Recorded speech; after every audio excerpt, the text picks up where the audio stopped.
Hola, soy Raquel. Hoy en Veganamente voy a preparar unas cebollitas glaseadas.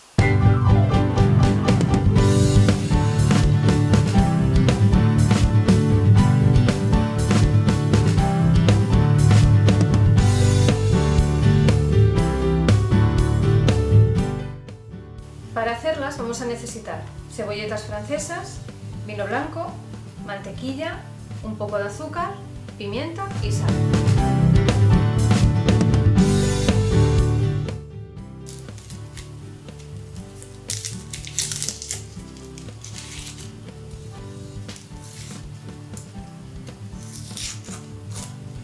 Ponemos ya peladas las cebollas en una sartén.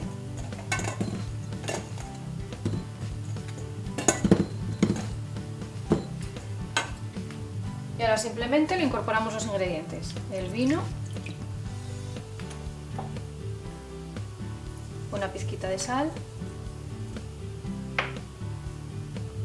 un poco de pimienta,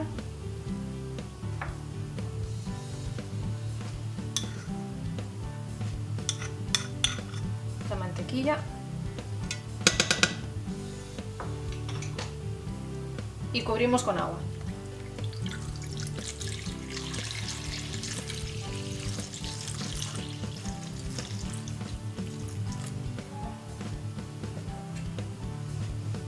Y llevamos a ebullición y las dejamos cocer hasta que se vaya evaporando todo el líquido.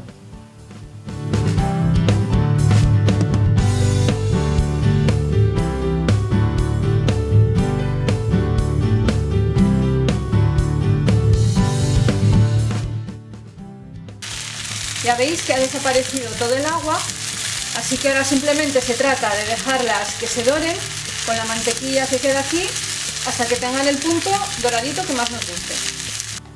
Y este es el resultado. Veganízate. Esta es una receta muy fácil, como veis, y que me parece imprescindible saber hacer en la cocina, porque nos viene de fábula para utilizar como guarnición en muchísimos platos. Por ejemplo, platos que tengo ya subidos aquí, os dejaré los enlaces, como el bourguignon, el redondo de soja. Con las cebollas glaseadas le damos un toque como más sabroso, más aparente y que queda fenomenal. Los ingredientes de esta receta y los enlaces a mis redes sociales abajo en la descripción del vídeo. Dadme un like bien gordo si os ha gustado, suscribiros si no lo habéis hecho, compartir con todo el mundo, darle a la campanita para que os avise de todos mis vídeos y muchísimas gracias por visitarme otro día más. Nos vemos en la próxima receta. ¡Chao!